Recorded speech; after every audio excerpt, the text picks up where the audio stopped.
When it comes to urban living, moving is almost part of regular life, especially if you rent. How do you move from house to house and continue to live your urban sustainable dream? How do you continue to grow food? Keep yourself, your family healthy, all of those things. That's what this video is about. What is it that you need to look for in your next rental property or the property you're buying to make sure you can continue your food growing journey and continue to put healthy, nutritious food in your body, as well as keep yourself sane in this crazy urban life that we are living. The very first thing you need to do when you move into or start looking at a new place to stay is to assess the situation, to assess the space, the gardens, and what it is that you would want to possibly do with it. This is a really good example where this is our rental for now, and it has spectacular gardens. I would not want to touch any of these gardens or any of this space to grow fruit or food, vegetables, anything like that. It is so well kept, it's so beautiful, but it's not something that I would want to change for the sake of the landlord, future tenants, just to grow food. And herein lies potentially problem number one. Looking at your environment and realizing there isn't space to grow anything. And looking at where I am right now, that is exactly the case in this part of the garden. This specific place we looked at has multiple spaces that can be used, and that is part of why we opted for this place. This can always be a relaxation area, a beautiful area where the plants and trees can just thrive and we can just take in all of the beauty. But where does the food part come in? Well, if we flip around to the other side, then you'll see the situation is very different. There is nothing. It's almost a dead space. And right there in the corner, there is what was once upon a time a vegetable garden, a little veggie patch, a small little one. Nonetheless, it is a space that can be used. All of this space is also a space that can be used. And this is where assessing your space comes into play. Knowing that that back section that I just showed you will never be used for vegetable gardening or growing fruit or vegetables is really important. Knowing that this will become the section and then playing open cards with the landlord is what needs to happen to make sure that you have space to grow. You don't ever want to find yourself in a position where you have a rental or you buy a house with beautiful gardens and you don't have the place to grow food, or it's not as effective and you need to start altering something that is already very beautiful. So knowing and assessing the situation, the space, is probably the single most important thing you need to do when looking at new properties. So here I'm standing right next to a beautiful big nectarine that has probably never been pruned. It hasn't been looked after at all. And why am I telling you this? Well, because you need to subscribe to this channel and you need to click the notification bell so that in a couple of months' time in winter, when I get hold of this tree for pruning, you're going to get an immense amount of value so that you can see how we take a completely unstructured, not well looked after tree and turn it into something great.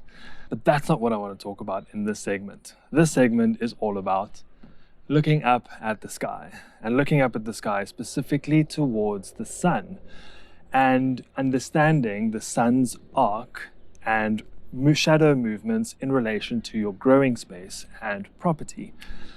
Knowing the orientation of the sun is ultimately going to be what defines your success.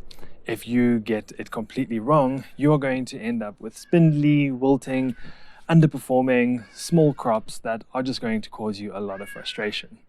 On the other side, if you get this right and you get the maximum amount of sunlight you can from your growing space, you're going to get juicy, sweet, big, plump roots, fruits, all of those things that sound and taste amazing. If we look at where I was just showing you now of where my growing space is going to be here, I know there's a building and a wall. And on the building side, it gets morning shade, but in the afternoon, it gets that direct hot sun. Now on the opposite side against the wall, that gets morning sun but afternoon shade. So what I'm going to be doing is I am going to be planning my crops according to the shadows and the sun's orientation to the bed for the duration of the day. And that's what you need to do. You need to use an app on your phone, something like Sunseeker or anything else, and put your phone up in the sky and look at the orientation of the sun, relation to where you are standing and where you want to grow. If you don't have access to phone, data, anything like that, you can put a stick in the ground and mark the shadow in the morning, and then mark the shadow in the afternoon and draw a straight line with an arrow as to the orientation. And then you can quickly know where the sun is moving, specifically in the space you want to grow. Understanding this is ultimately going to set you up for success or failure. I'm standing in my future growing space, and what I'm busy doing is I am analyzing the quality of the soil. Luckily, I know in this area in the garden route here in George, the soil is incredibly healthy. That's because of the climate, because of the amount of rain we get. If anything, there's probably too much density in the soil, and I need to look at bringing some organic matter into it. But knowing and understanding the soil that you're going to be growing your food in is going to be incredibly important. Our previous urban homestead in Cape Town had sand as soil, beach sand. We needed to do extreme things to be able to build that soil up, to be able to retain moisture and nutrients. On the other side, here we probably need to look at how do we free up and loosen up the soil so we don't have roots sitting in prolonged moisture and wetness in the ground. But knowing what your ground looks like, knowing the quality of the ground you're going to be growing in is something that is also going to ultimately set you up for success or failure. Then in addition to that, what we want to be doing is looking at what are we going to be growing in? Are we going to be growing directly in the ground? Are we going to be doing raised beds? Are we going to use pots or containers? What are the options? If we are going raised beds, are we going full raised beds or partial raised beds? I can share with you my plan here is to bring my container garden from our previous rental into this space. There will be fruit trees along the perimeter, and we will continue to grow things like ginger, turmeric, other root vegetables inside the pots, as well as herbs, things like that that don't need to take up this space. So we'll be using containers and pots so that we can extend this growing space into other parts of the garden. And then I'm going to be using partial raised beds, which is just going to be one plank high. I don't want to go full raised beds purely because of the cost and the amount of material needed to fill it. It's also, this is a rental property, we're not buying this property, so smaller raised beds are less permanent. They can easily be dismantled and the place raked out if somebody wants to put in grass. So these are all things you need to have a look at. You don't necessarily just want to go into the ground, because growing in ground has different benefits and risks to growing in raised beds. So think about all these things and understand the benefits of each. I'm going to be doing these raised beds with you in videos, talking about how I fill them, what I'm going to grow in them. We're going to get back to square foot gardening in this space so we can maximize how much we can grow in this small amount of space. But ultimately, knowing what you're growing in is going to determine your future success of your vegetable garden. This is not the prettiest part of the garden, and it soon will be, but it contains something really important, and that is pipes. It has all of the irrigation set up, and that is really important because we all tend to get completely distracted by what we're going to grow, how the space is going to work. Are we using raised beds in ground?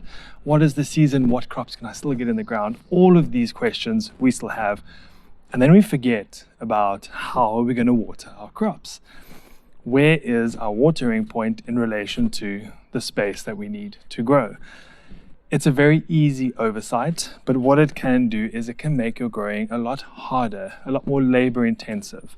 I want to put in micro bubbler water irrigation. They're like modified drippers, and I need to have this kind of almost in a fixed position. And I don't want to constantly be connecting and disconnecting hoses from the tap, because that's just going to be unnecessarily labor intensive. But if I already have a water connection that I do here that goes around the wall, it saves me a lot of time. If your property is much bigger and you have bigger spaces, then you need to look at how are you going to water your garden? Where are the nearest water points? And what is the pressure like? So there are many considerations you need to give when it comes to water, but I'm including it here so that you don't forget about it, because ultimately nothing can grow without water. When we were looking at properties, one of the things we said would be really nice to have is a lemon tree.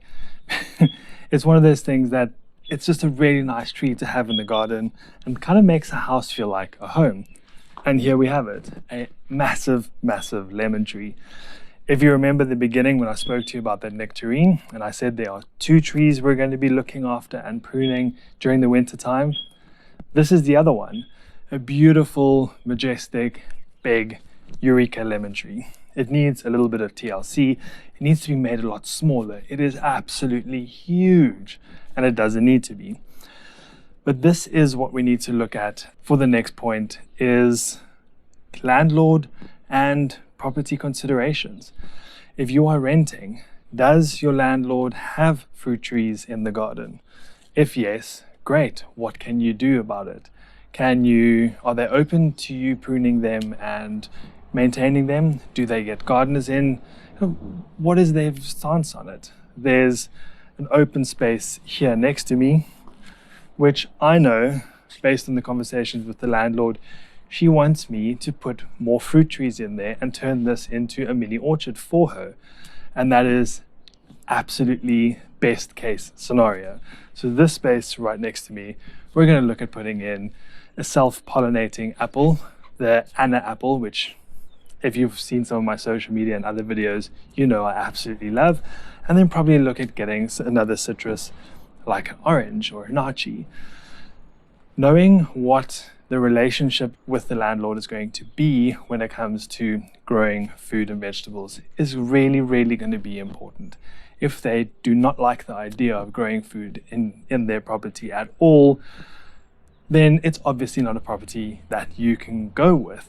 These are questions we asked up front so that we knew what we can and couldn't potentially do, and also knew what could we expand on, how could we add value to the property. By positioning it as we're going to create a beautiful space with raised gardens, we're going to put in a little picket fence, we're going to put in some fruit trees and create a little mini orchard, that's all adding value to the property.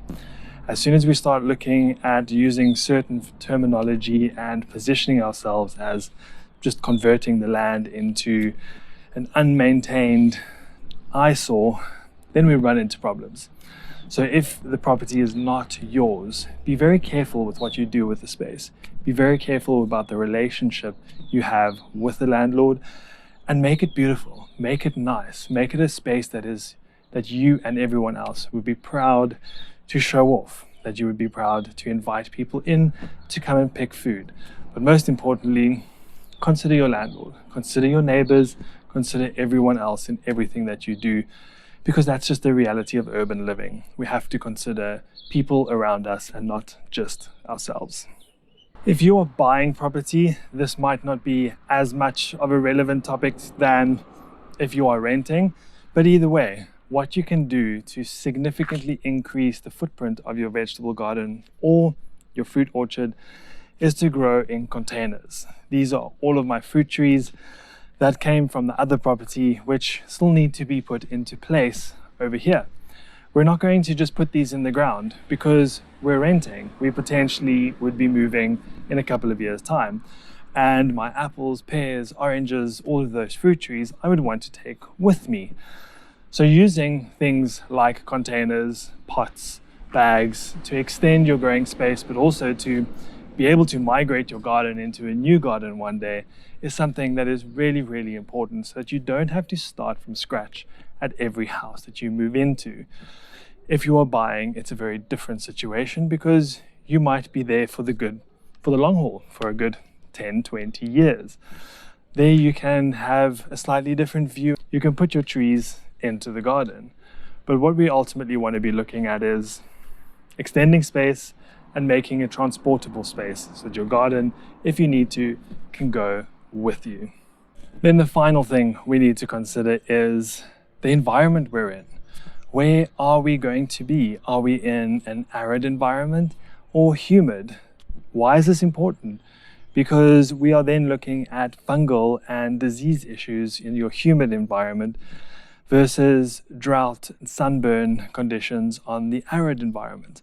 Knowing where you are and the climate and microclimate makes the world of difference in the success of your food growing journey.